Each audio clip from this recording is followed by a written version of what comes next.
Hoy el Señor habla acerca de que aquel templo majestuoso, del que se sentía muy orgulloso el pueblo hebreo, se sentía que ese lugar, a ser el lugar santo, el lugar donde Dios habita, se iba a convertir en su escudo, en su morada, en su defensa, y bueno, va creando falsas seguridades.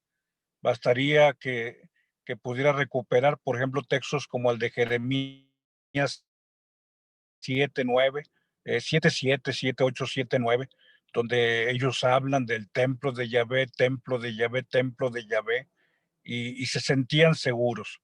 Ciertamente es un sentido de nuestra religiosidad.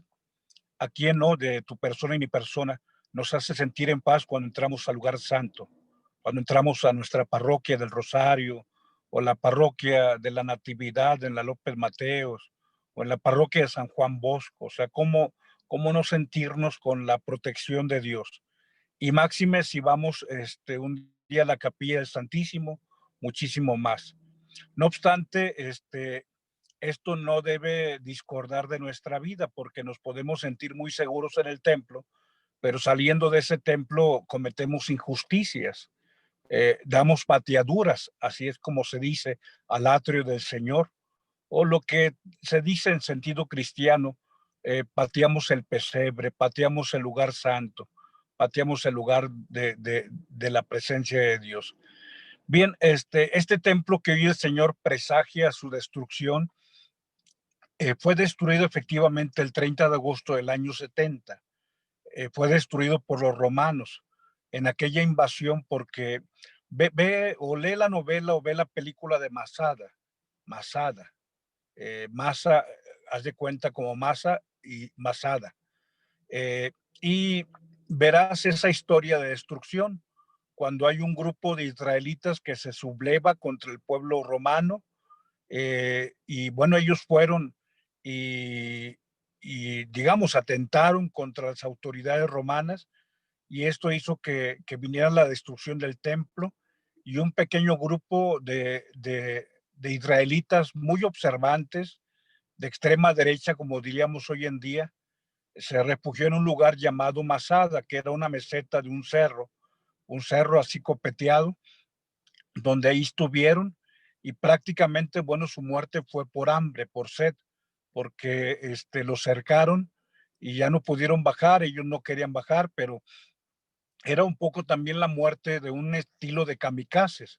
O sea, prefiero morir yo a que tú me mates.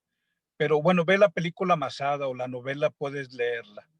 Aquí está pues el vestigio de lo que quedó después de aquel 30 de agosto del año 70, solamente el muro de las lamentaciones, a donde es un lugar de visita, digamos, eh, necesarísimo cuando tú vas a Tierra Santa, como si tú vas a Roma y no vas al Vaticano, o no vas a la Fontana de Trevi, o no vas al Coliseo. Así si tú vas un día con el regalo de Dios de ir a Jerusalén, pues tendrías que ir al Muro de las Lamentaciones, que es estas fotografías. Y ahí viene la fecha en la parte de abajo. No obstante, hoy quisiera referir un mensaje en torno a que todo aquí en la tierra, todo es transitorio, todo, todo. Solamente Dios es eterno, y hoy el Señor habla de que no pongas tu seguridad sobre lo que tiene un inicio de tiempo, y si tuvo un inicio de tiempo va a tener un final de tiempo. Solamente quienes tengamos fe vamos a trascender, esperando vida eterna en Cristo. También en esta primera diapositiva te recomiendo esta novela de Luis de Ball, que se llama Venciste Galileo. Es la historia de Juliano el Apóstata, es la historia de el sucesor de Constancio, de los emperadores romanos. Se casa con la hija de Constancio, y entonces, bueno, amerita levantarse con el trono romano, y este Juliano era alguien resentido totalmente contra el cristianismo, y todo lo que hizo durante su imperio fue atacar a los cristianos, atacarlos, atacarlos, atacarlos, hasta que llega un momento en que a él le causaba rabia que mientras más se perseguía a los cristianos, estos, vamos a decir una expresión coloquial, pululaban, o sea, parecía que matabas uno y salían cinco y otros y salían otros cinco y cinco y cinco y aquello se convertía, vamos a decirlo en lenguaje de Juliano el Apóstata, una especie de plaga. O sea, así veía a los cristianos, hasta que llega un momento en que después de tanto perseguir, hay un momento donde, como muchos de los emperadores, mueren al filo de la espada, le cortan con una daga, y mientras está desangrándose, muriendo, grita, viciste Galileo, es la expresión en latín, venciste Galileo. Es una reprimenda, un reclamo contra aquel que solamente quiere nuestro bien y que vino a traer vida, pero que él vive, aunque los que quieran acabar con él lo detesten, él ha vencido y él trasciende y podemos caminar contra el movimiento de la tierra, pero la tierra seguirá moviéndose. O sea, Dios, el resucitado, vive para siempre. Y bueno, te recomiendo leer esta novela. Ignoro yo si hay una película. Yo creo que sí, porque las grandes obras, sobre todo de la historia, se convierten en ese tipo de grandes producciones epopélicas de la cinematografía. Bien, con este comentario vamos adelante, por favor, al texto del Evangelio. En el nombre del Padre, del Hijo y del Espíritu Santo. Amén. Te damos gracias, Señor, por el regalo de este día.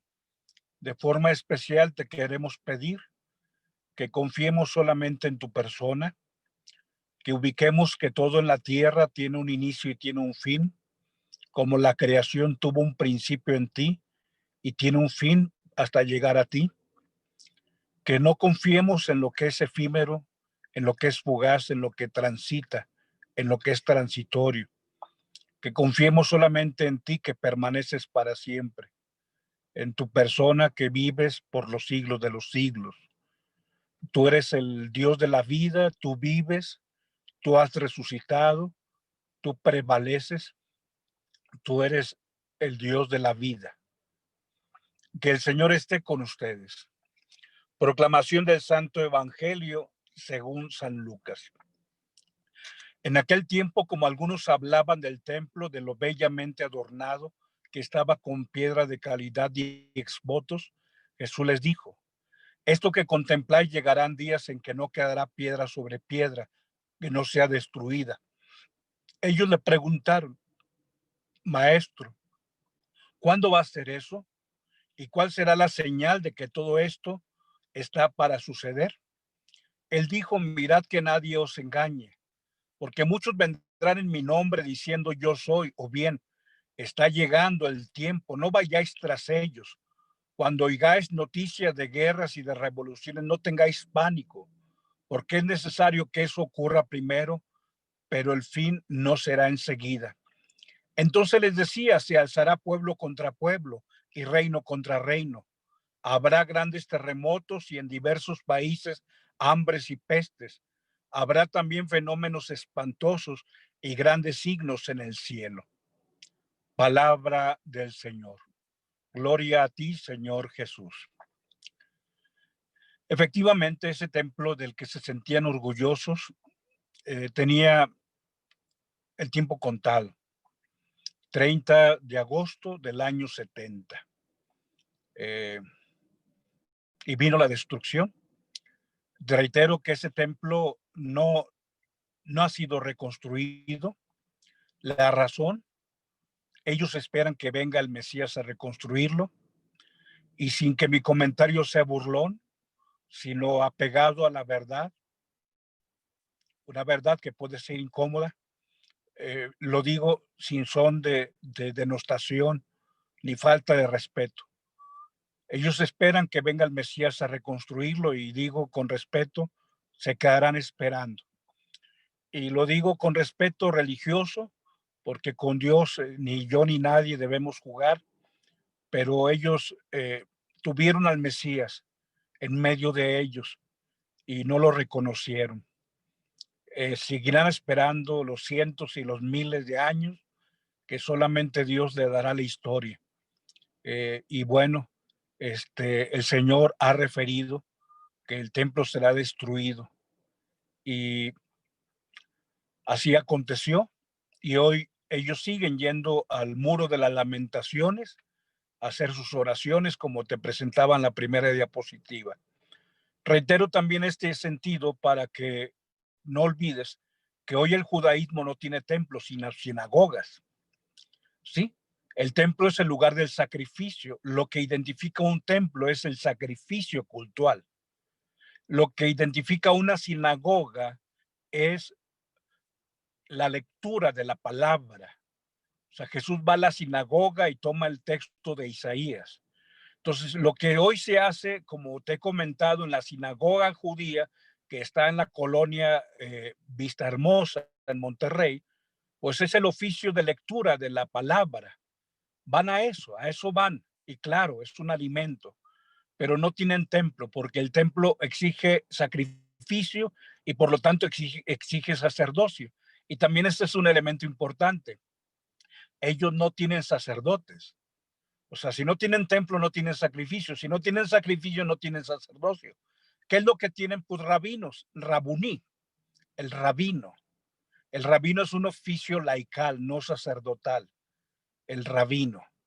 Recuerda que a Jesús, nuestro Señor, María le llama rabuní. Rabuní. Se debió haber escuchado hermosísimo en labios de María. Rabuní, maestro, maestro, mi maestro, rabuní. Bien, adelante, vamos a ver un poco sobre esta transitoriedad de la vida. Como hemos platicado, todo está abocado a la muerte. Aunque con cierta frecuencia tú puedas admirarte de construcciones enormes, de construcciones imponentes y muchas cosas, bueno, son reconstruidas, pero las creaciones humanas sobreviven a sus autores, pero aún así están abocadas a concluir y su lugar estará siempre circunscrito al tiempo y al espacio. Esto te digo, puede ser constatado ayer, hoy y siempre. Así llámense civilizaciones, imperios, reinos, empresas o lo que hoy es más cercano, partidos, corrientes, ideologías, sistemas o negocios, emporios bursátiles o emporios empresariales, todo absolutamente está abocado a la muerte. Y bueno, aún con todo lo que nos puede doler, pero hoy nos sentimos muy orgullosos, por ejemplo, de nuestras culturas eh, prehispánicas, o sea, antes de que llegaran los españoles. Nos sentimos orgullosos de lo que fue la cultura azteca, la cultura, digamos, maya, y bueno, ¿quién no se siente contento de los vestigios que van descubriendo cerca de Yaxchilán, allá por la parte chiapaneca del sur, casi la frontera con Guatemala? Pero bueno, eso es en cuanto a la cuestión de culturas. Pero los hombres, aún los más ufanos, los engreídos, los soberbios, los pedantes, los orgullosos, han quedado sumergidos en la historia, en el olvido, bajo la arena del desierto o bajo esa tupida vegetación que hay en la selva, en las montañas. Y si bien les va a aquellos hombres de todos los tiempos que se sentían los non plus ultra, a lo mucho quedan referidos en los libros de la historia. Y ahí se quedan. Adelante. Hablamos de aquello que queda bajo el signo del olvido, bajo esa tierra que ahora estamos pisando. Y hago un elenco breve de que bajo esta tierra están los restos de aquellos que gobernaron en el pasado. Algunos les puse ahí las fechas, los más lejanos, los más cercanos ya de tiempos cercanos o de tiempo de Cristo y posterior a nuestro Señor, pues ya tú puedes recuperar la historia. Pero Ramsés II, el gran emperador, aquel que tuvo a bien construir las grandes pirámides, Nabucodonosor, aquel gran rey, el gran Nabucco de los persas y Nebuzaradán, que también fue su general que se convierte en emperador, Ciro, Darío, Jerjes, Artajerjes, o sea, todos ellos, los grandes del imperio persa, pues tuvieron un inicio y un fin de su propio reinado. Y puedes ver, por ejemplo, que alguien como Nebuzaradán apenas estuvo 4 años reinando, o sea, apenas 4 años. Y bueno, uno piensa que ese tipo de personajes trascendieron, pues sí, o sea, quedan en los vestigios por testimonios históricos. Y pasamos al tiempo ya de los helénicos, Filipo, papá de Alejandro Magno, y el gran Alejandro Magno, que muere a los 33 años, asciende al trono a los 23 en el 336 y muere cuando tiene 33 en el 323. Y bueno, se queda sin hijos y entonces Ptolomeo, Lágido y Seleuco son los que van a dividirse su imperio.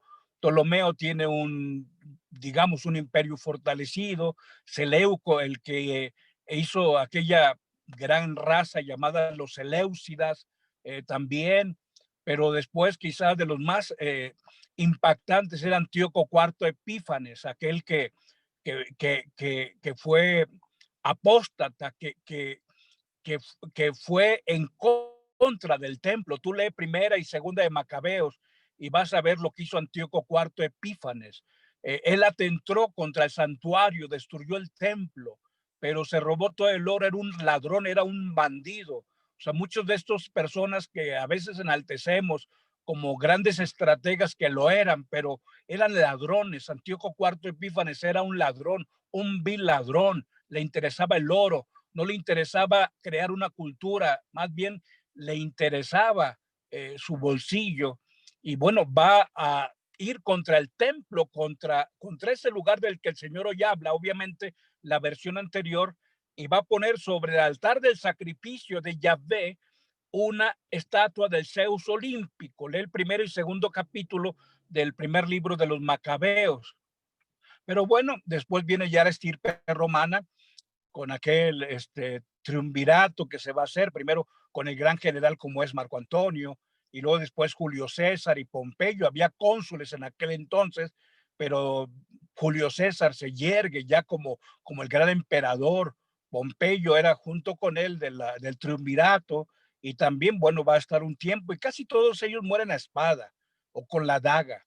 Herodes también, Pilato, Nerón, Constantino, y después, bueno, viene el rey de los hunos, Atila, viene Diocleciano también, de los romanos, Teodosio, viene ya de parte de los orientales, Timurlán, los franceses, el Imperio Franco, Pipino, el Breve, Carlomagno, también de los orientales o lo que serían actualmente los otomanos o lo que son los musulmanes, Salamino, y en el caso de los aztecas, Tlacaeles, Tizoco, Itláhuac, Tezosomoc, Nezahualcóyotl, en Francia, Luis XVI, en España, Carlos III, en Francia, Napoleón, en México, don Porfirio, en Italia, Mussolini, en Alemania, Hitler, y podríamos continuar con Idi Amin y toda una serie, digamos, de situaciones de aquellos, quizá aquí no puse, pero el mismo emperador Hirohito de parte de los japoneses, pero todo es transitorio.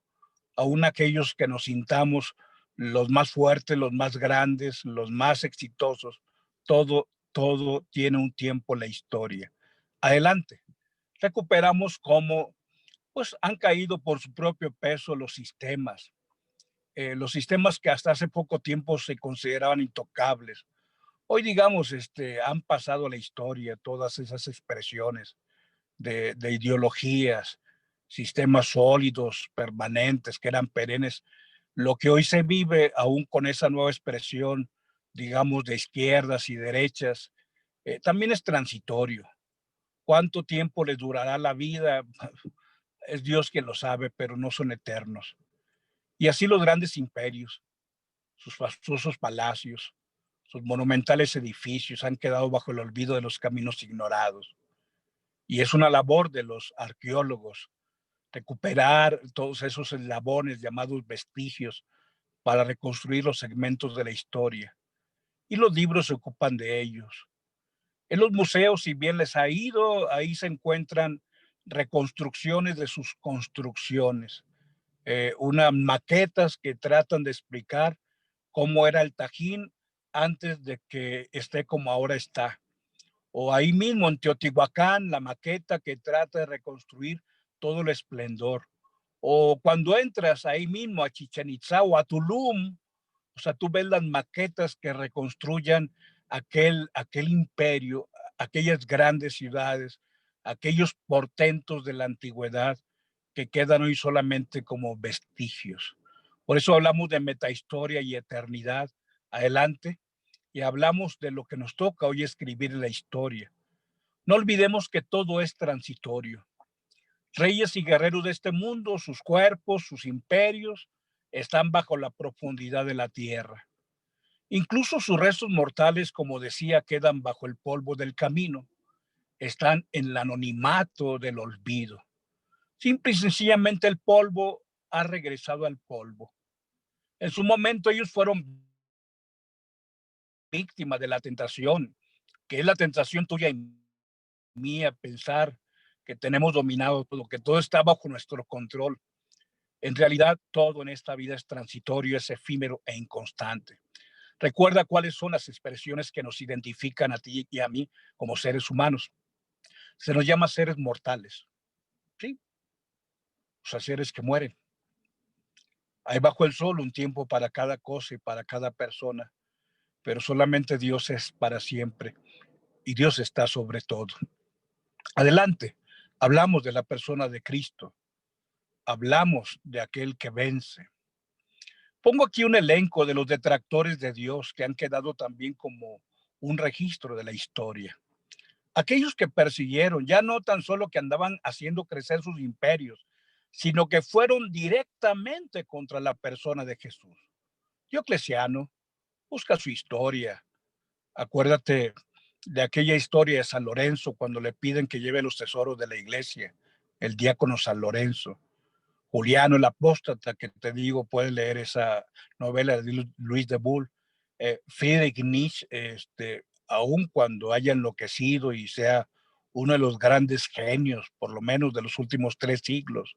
Ludwig Feuerbach, sucesor también de Nietzsche, y Augusto Comte, que muchos lo ubican como el que construye la ingeniería de lo que fue el siglo XX con el positivismo.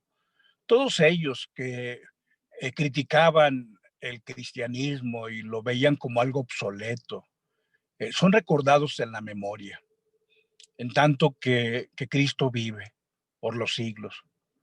El Señor vive y reina eternamente. Allí es donde te decía, queda aquella frase póstuma, estremecedora, que expresó Juliano el Apóstata. Vinciste Galileo, venciste Galileo. El Señor vence y Él reina y Él vive para siempre. Solamente Él. Todo lo demás es transitorio. En nombre del Padre, del Hijo y del Espíritu Santo. Amén.